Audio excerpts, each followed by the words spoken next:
નમસ્કાર, સ્વાગત છે આપનું અરવલ્લી સમાચારમાં. બુલેટિન સાથે હું છું રીટા. સમાચારોની શરૂઆત કરીએ હેડલાઇન્સથી.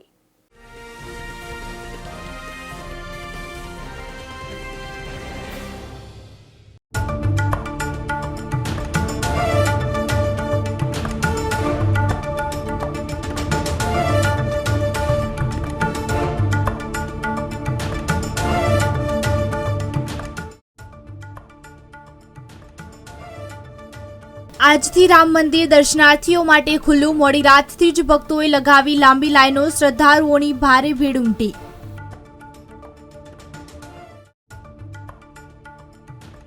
ગુજકેટના ફોર્મ હજુ 31 જાન્યુઆરી સુધી ભરી શકાશે. 31 જાન્યુઆરી સુધી લંબાવાતા હવે લેટ ફી સાથે પરીક્ષા ફી ₹1350 ભરવાની રહેશે. કર્તવ્ય પથ પર રજૂ થશે ગુજરાતની ઝાંખી. ધોરડો ગુજરાતના સરહદી પ્રવાસનની વૈશ્વિક ઓળખ તરીકે વિષય આધારિત દિલ્હીમાં પ્રજાસત્તાક દિને ગુજરાતની ઝાંખી રજૂ થશે. અંબાલાલ પટેલની આગાહી. આવતીકાલથી ફરી કમોસમી વરસાદ ત્રાટકશે. પશ્ચિમ સૌરાષ્ટ્રમાં વરસાદની શક્યતા.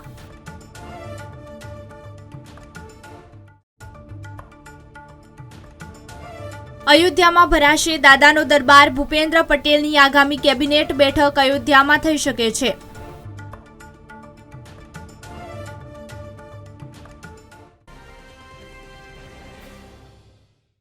હિન્દુ ધર્મમાં કોઈ પણ તહેવાર હોય તો અબાલ વૃદ્ધ સૌ કોઈ અનેરા ઉત્સાહથી ધાર્મિક કે સામાજિક ઉત્સવ મનાવતા હોય છે. બાયડ તાલુકાના ગાબડ ગામે ભગવાન રામચંદ્રની પ્રતિષ્ઠા નિમિત્તે ભવ્ય શોભાયાત્રા કાઢવામાં આવી હતી. ડીજેના તાલે ભવ્ય શોભાયાત્રા કઢાઈ હતી. અસંખ્ય ભગવા રંગની ધજા પતાકાઓથી સંપૂર્ણ વાતાવરણ ભગવામય બન્યું હતું. ત્યારે દિવસ દરમિયાન ગામના તમામ મંદિરોમાં ભક્તિમય માહોલ જોવા મળ્યો હતો. સમગ્ર ગામ રોશનીથી શણગારવામાં આવ્યું હતું અને આખો માહોલ ભક્તિમય બની ગયો હતો. આરતી બાદ ભારે આતિશબાજી સાથે રામલલ્લાના પ્રાગટ્ય અવસરને જય શ્રી રામના નામ સાથે વધાવી લીધો હતો. આ અવસરે ગામના સૌ આગેવાનો, નાગરિકો અને રામ ભક્તો ઉપસ્થિત રહ્યા હતા. સમાચારોમાં આગળ વાત કરીએ તો રામલલ્લાની પ્રાણ પ્રતિષ્ઠા બાદ હવે અયોધ્યા ધામમાં પ્રભુ શ્રી રામના દર્શન કરનારાઓનો જાણે સૈલાબ આવી ગયો છે.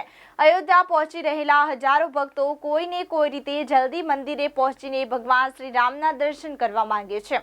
આજે સવારથી જ શ્રી રામ જન્મભૂમિ પર બનેલા મંદિરમાં રામલલ્લાના દર્શન માટે શ્રદ્ધાળુઓની લાંબી લાઈનો જોવા મળી રહી છે. ગુજરાત માધ્યમિક અને ઉચ્ચતર માધ્યમિક શિક્ષણ બોર્ડ GSEB દ્વારા 31 માર્ચે લેવાનારી ગુજકેટ માટે ફોર્મ ભરવાની અંતિમ તારીખ લંબાવાઈ છે. વિદ્યાર્થીઓ ₹1000 લેટ ફી સાથે 31 જાન્યુઆરી સુધી લંબાવવામાં આવી છે. ગુજકેટ માટે અરજીની અંતિમ મુદત 31 જાન્યુઆરી સુધી લંબાવાતા હવે લેટ ફી સાથે પરીક્ષા ફી ₹1350 ભરવાની રહેશે. બીજી તરફ નજર કરીએ તો હવામાન વિભાગે આગામી 3 દિવસમાં તાપમાનમાં કોઈ મોટો ફેરફાર નહીં થાય તેવું જણાવ્યું છે. જેથી હાલ રાજ્યમાં ઠંડીનો ચમકારો યથાવત છે.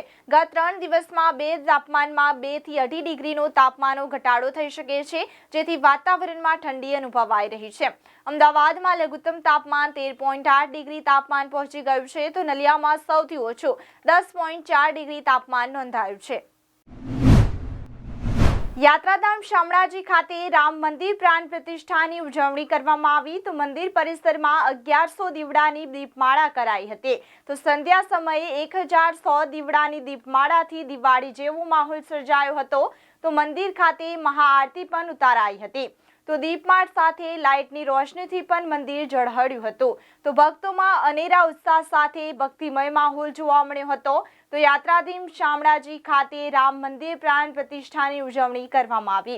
તો મંદિર પરિસરમાં 1100 દીવડાની દીપમાળ કરાઈ હતી. તો સંધ્યા સમયે 1100 દીવડાની દીપમાળથી દિવાળી જેવો માહોલ છવાયો હતો.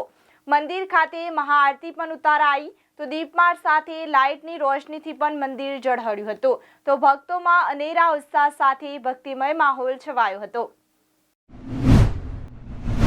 મોડાસામાં રામ મંદિરની પ્રાણ પ્રતિષ્ઠાની ધામધૂમથી ઉજવણી કરવામાં આવી. મોડાસાના ભવ્ય આતિશબાજીથી ઉજવણી કરવામાં આવી તો શહેરના 4 રસ્તા પર આતિશબાજી કરાઈ હતી.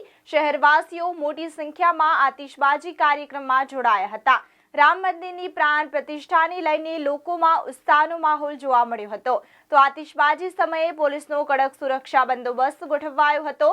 તો મોડાસામાં રામ મંદિરની પ્રાણ પ્રતિષ્ઠાની ધામધૂમથી ઉજવણી કરવામાં આવી. મોડાસામાં ભવ્ય આતિશબાજી કરાઈ હતી તો શહેરના 4 રસ્તા પર આતિશબાજી કરાઈ હતી. શહેરવાસીઓ મોટી સંખ્યામાં આતિશબાજી કાર્યક્રમમાં જોડાયા હતા. રામ મંદિરની પ્રાણ પ્રતિષ્ઠાને લઈ લોકોમાં ઉત્સાહનો માહોલ જોવા મળ્યો હતો.